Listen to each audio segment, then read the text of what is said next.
Welcome, welcome, welcome. It's your boy, the Real Charlemagne. Welcome back to Brick City. Today we got a special guest. He's a farmer in Eastern North Carolina. A good guy, all around good guy. Fun fact about this brother here: we share the same birthday. But anyway, before I get to him, I want to get a shout out to everyone. Yeah, stay safe out there. Things switching up a little bit on us, but just remain safe. Just try to keep your head up. Hey, all right. Today we got Mr. Rick Brown. Rick, how you doing over there, buddy? Introduce Doing yourself great. for me. Yes. Thanks for having me. My name is Patrick Brown. I'm a fourth generation farmer from Brown Family Farms. We've been in business for over 150 years. And I'm glad you invited me to the show to highlight some of the things and ideas that we bring to the table. Cool, man. 150 years, bro. That's a long time, man. Um, so how many generations is that again? Four. I'm the fourth generation. Fourth generation. That's awesome. And where are you located in North Carolina? So we're in southeastern part of Warren County, North Carolina, which is about 30 minutes north of Raleigh. Okay, okay. And with the four generations, man. So four generations, that almost put us like to the early 1900s, huh? 1865, post of the Civil War. When the Civil War ended, my Mm-hmm. great great grandfather migrated from Oakley Grove Plantation to what is now known as the Hex Grove community, which is Wow. where he established his first 20 acres of land and increased over the years to 1931, where he owned over 2,000 acres. Wow. Wow. So in the early beginnings, I know you guys passed down stories. Mhm. What type of crops did he grow back, when he first started? Vegetables, fruits, tobacco, soybean, and wheat. Okay, okay. No, I'm just trying to process it here, man. So back then, was that for just the community? Was that for mainly family when he first started? That was for basically feeding his family. Okay, My great grandfather had nine children, okay, fairly large, and right. he had over 12 siblings. Wow. Of course, the main productivity of their farm, of course, was to feed themselves. Hmm. And over time, they became entrepreneurs and migrated from farming to real estate. Okay, okay. Cool, cool, cool. Yeah, that, like I said, I was just trying to process that because I know just starting out, I know a lot of times, man, we had to live off the land, back in the day, man. And Absolutely. it's since gotten away from that. And like we were discussing, we met in the Black Farmers Group, and I was just in there because I like to connect with people and see what's going on, especially in North Carolina. And I think that was a national group, but then I connected with you because you was in North Carolina. Um, so as far as being a black farmer today, how is it different from that you noticed from when your grandfather, great grandfather were doing it? What's the difference today than like yesteryear? Well, the difference I would just say, just to fast forward from when my father farmed and what I farm today. My dad, he retired in 2003 after Hmm. 68 years of farming. Okay. He's 94 years old right now. Wow. And when he transitioned and retired at that time, during those times that he farmed, it was more so farming to live off the land, farming to survive. Hmm. Where I come in 2003, since I've been farming, is more so farm based on the niche of market of what we are able to farm in order to market to create products and services. So it's Gotcha. more so not to live off the land or for survival, but my processes are to create a product environment to scale the farm Hmm. so that we can continue to grow so that I can pass my farm on down to my children and their children can pass the farm on down to their children. And Right. that way we'll continue to keep our family farm in our family for the longevity of our lifetime. Got you. Yeah, that's generational wealth, man. I mean, that's awesome. Unfortunately, a lot of our families, man, that used to farm, they kind of, like I said, just got away from it, or some things happened where they couldn't afford the farm anymore, so they sold the land, or developments came through and kind of took over. So I'm glad you guys are still rolling with it. And look, a side note, man, I've been watching your little guy. Man, he's a heck of a football player.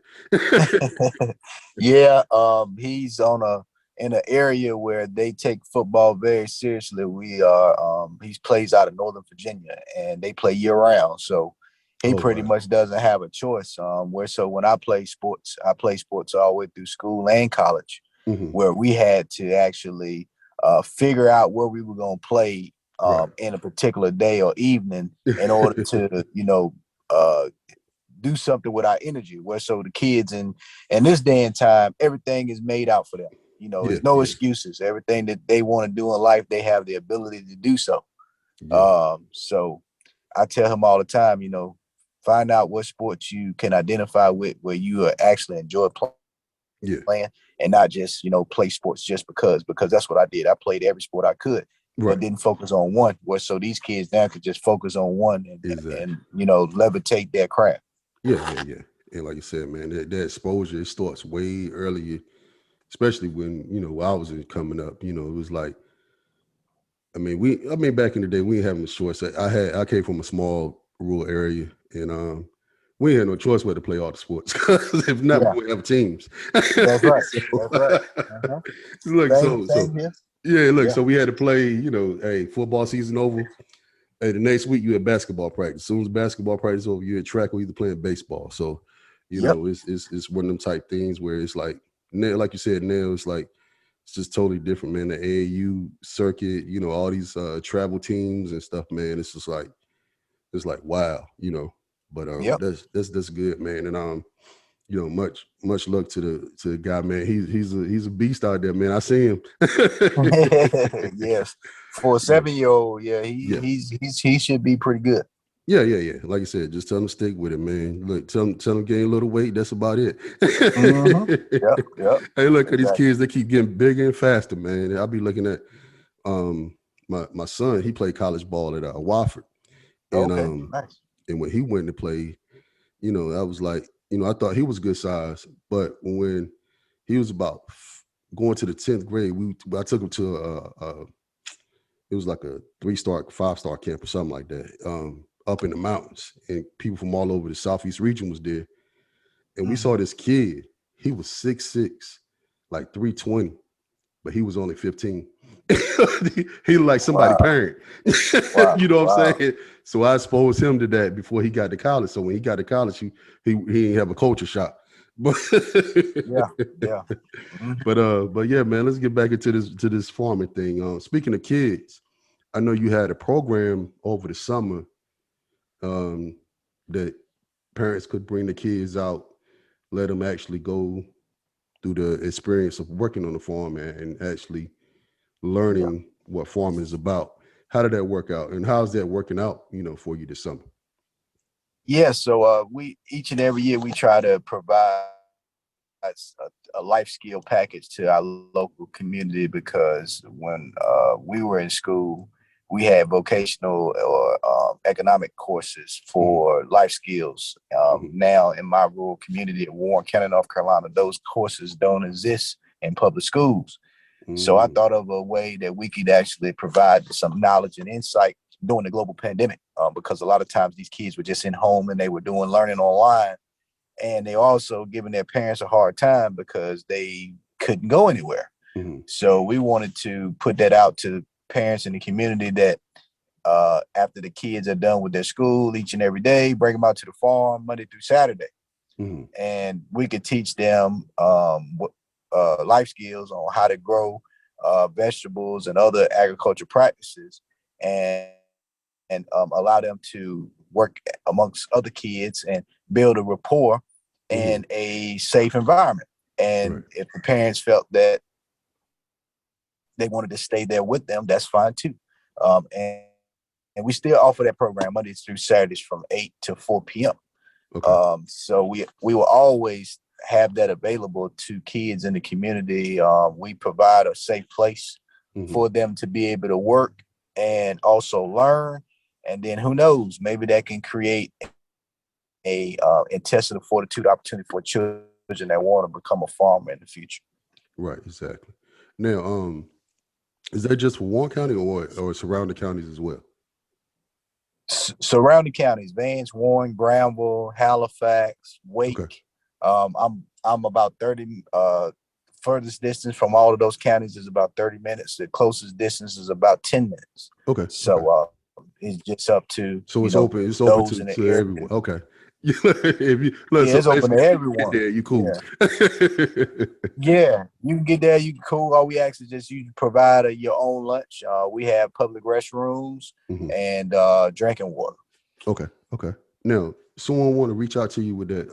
Let's share your Facebook, Instagram, or the platforms that or your websites that someone could reach if they're interested in Sure. allowing their child or their family to come, work with you. Yeah, so we have a few contact platforms that people can reach us at. If you like to follow our activities, you would go to the Instagram.com/HempFinityUS, which is our brand for our hemp products. That's HempFinityUS for the Instagram postings and keeping up with our daily actions. And then for Facebook, we're at Brown Family Farms CFSA, Community Farmers Supported Agriculture Program. That's Brown Family Farms CFSA. That's our Facebook. And my contact information, I can be reached on my cell phone at 252-820-0449 or email at hempfinity@yahoo.com. Gotcha. Hey, you make sure they can contact you, brother. I like that. Yeah. Oh yeah, I don't mind. That contact information is available to anyone that looks us up online. Brown Family Farms on Google. All that information pops up as well. Cool. All right, now let's go over to the hemp side since you mentioned that. How's that working out for you? And I know with the CBD, a lot of people have I think education is definitely key with understanding the difference between the hemp and the THC products is what what I'm saying between the two. And I was one of those people that didn't understand it at first. And then once I understood it, I started using the CBD products, because it definitely helped me. I was in former military and man, I wake up in pain almost daily, but sometimes I need an extra relief in the hemp oils and, sometimes, it just helps, just helps the pain. So how's that working out for you in North Carolina, in that industry? Yeah. Growing those products. Yeah. Yeah. So for us, it gave us an opportunity to continue to extend our crops each and every year. In 2014, the pilot program was presented to the state of North Carolina to allow farmers to be able to plant an alternative crop. But it was an unsupported crop. There's no federal subsidy or any support from that. Can you hold on for 1 second? I'm sorry. Yeah, while he's going, hemp industry has definitely been new to North Carolina. He had to step away for a second, but for the listeners out there, this is sorry about that. I'm back. Oh yeah, okay. Like I was telling listeners, the hemp industry has definitely been a continuous growing thing in North Carolina. It's fairly new, but go ahead and you could tell everybody. Yeah, so right, so it is fairly new. However, the pilot program had been in existence since 2014. So for us, we stopped farming tobacco in 2017. Okay. So it was kind of easiest for us to transition into sun-grown hemp crops because we have the equipment already from tobacco. So it gave us an opportunity to extend our crop season like we normally did in the past, where we would plant a winter wheat, come right behind it with a soybean crop and tobacco crop. So we were able to add a third commodity crop transition for rotationary crop purposes. So that kind of helped us out. But at the time, we understood that in order for you to be successful in industrial hemp in the state of North Carolina, you also have to have a vertical integration opportunity to sell the product, because it's not a government supported product. So you're not going to get paid for growing it like you would for other commodity crops. So what we call this is a non-crop insured crop. And the farmer itself has to associate or assume that risk if they're going to grow it. They got to be under the impression that you may sell it and you may not if you're not vertically integrated. So my first year, the first step that I wanted to become is vertically integrated. So we created our own branding, which is Hempfinity. We are licensed and trademarked through the United States Patent Office.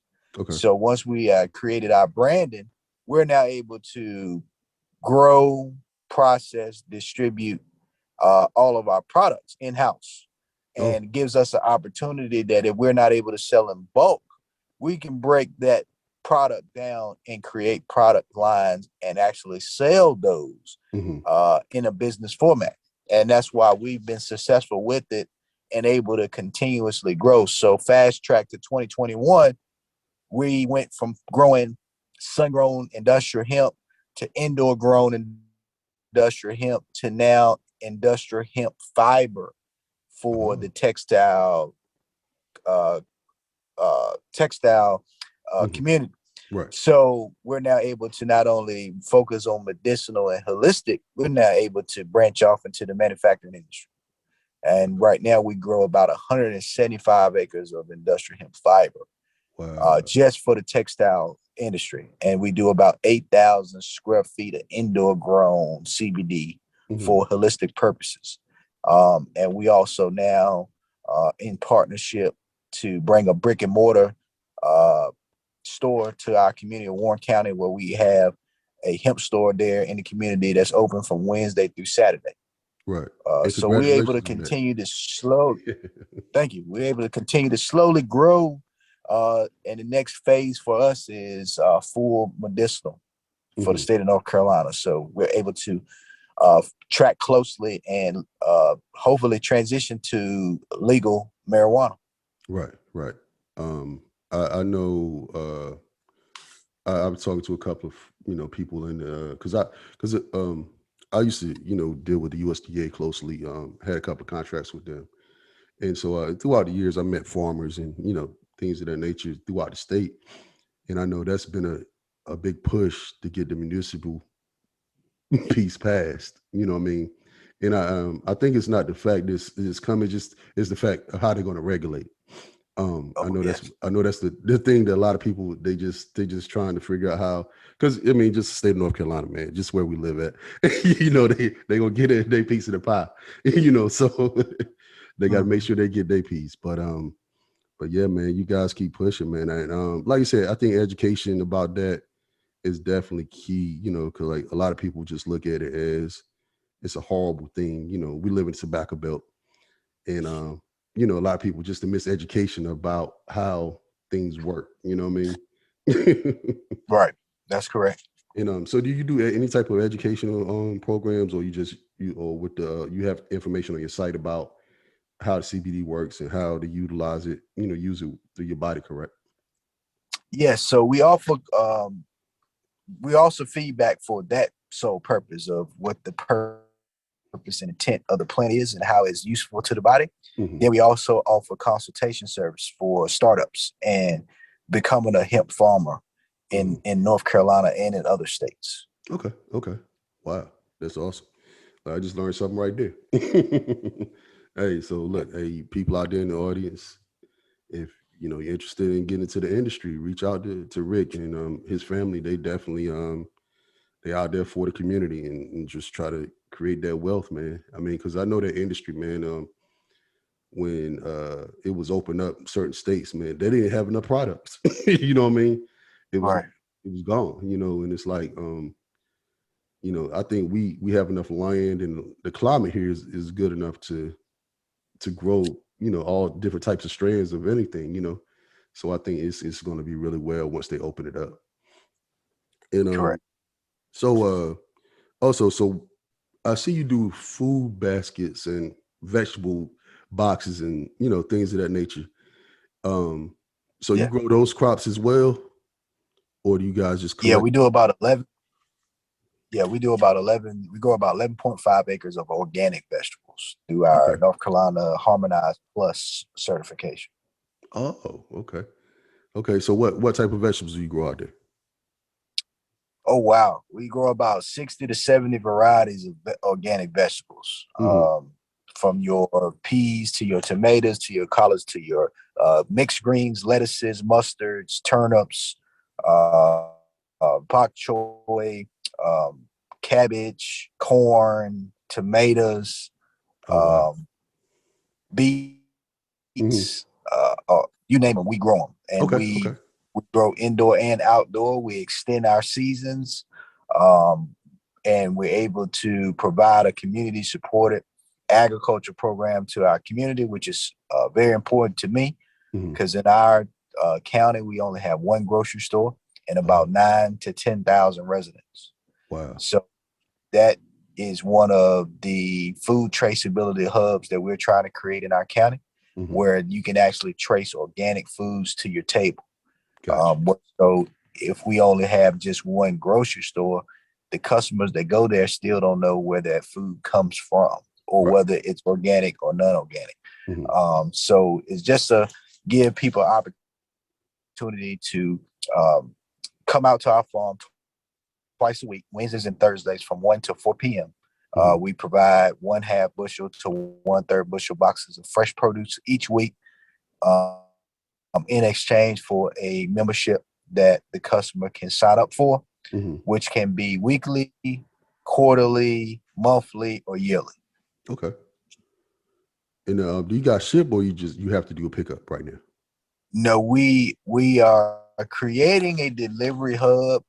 We actually just purchased a actual transportation to do that process of creating meetup points to exchange vegetables or meetup locations. But right now, till that fully kicks off, we ask that customers or potential customers come out to our farm twice a week on Wednesdays and Thursdays. Okay. All right. Sounds good. Sounds good, man. Man, it's like you doing some big things out there, some innovative things. And that's what thing, innovation, man. Like, we spoke briefly earlier, about how farmers are not exposing what they're capable of doing to the general public. And it seems like, you guys are just taking it by the horns and just saying, hey, we're here, so you don't have to go look for us. And I think that people Yeah. appreciate that, because like I said, that's how we met on social media. And it's Mhm. unfortunate, unfortunate. I know some people like to remain, in the background, but like we got to get to the forefront so we know people are aware that you're out there, and that's why I brought you on so people know furthermore that you're out there, and they can reach out to you and tell us your platforms one more time, just for the listeners just tuning in late. Yes. So you can watch us our daily production at Instagram /Hempfinity US. That's HempFinityUS.com. Also, our website is www.hempfinityus.com. And you can follow us on Facebook at Brown Family Farms CFSA. Cool, cool, cool. All right, man, we're getting a little short on time here. So what I like to do, man, any guest that I have, I want you to drop a nugget to just a life nugget, and then an individual that's want to possibly get into agriculture. What steps would you suggest them to take get into agriculture? To get into agriculture, I suggest the first step that any person should do is to find their local farm service agency. Start there to create a farm number and a tax number for the land that they have ownership of or that they may be leasing. A lot of people don't realize that you can be just as important of a farmer that leases land as just as important as a farmer that owns it. Okay. All you have to do is to identify your processes of what type of farm business you're looking to operate through your local farm service agency. That service is free. Asking questions is free. Getting your face in the door is free. All you have to do is have the like mind attitude and ability to create a avenue in agriculture that you need. Also in the state of North Carolina, you're considered a farmer if you grow less than an acre, or a row of tomatoes, a row of strawberries, or a row of berries. All they look for is that you file it on your taxes. And Wow. that is it for the state of North Carolina. Oh, wow. So anybody can be considered a farmer in the state of North Carolina. Gotcha. Yeah, I appreciate that, man. Like you said, brother, I appreciate you and reaching out to the people, man, and just sharing your story and sharing the information. And I'm gonna have you on later on. You know, look, when you get a little slow time, I know you're a busy man. Have you on I don't know. again? We I can don't look. know when that ever slow down. It might only pick up, but Man, don't pick up. I'll still have a chance to link back with you. Yeah. And like I said, we'll have you on again, man. We could talk a little bit more in depth, and maybe we could do a Q&A with some listeners one day. And like I said, man, thanks again for coming on. And definitely, look, I'm definitely gonna be placing an order. look for the bad knees I got. Yeah, I recommend the salve cream. That'll Okay. help you out. I appreciate it. Yep. All right, peeps. Hey, remember to follow me on all platforms, The Real Charlemagne. Remember my fan page on Facebook, Brick City. Till next time, peace.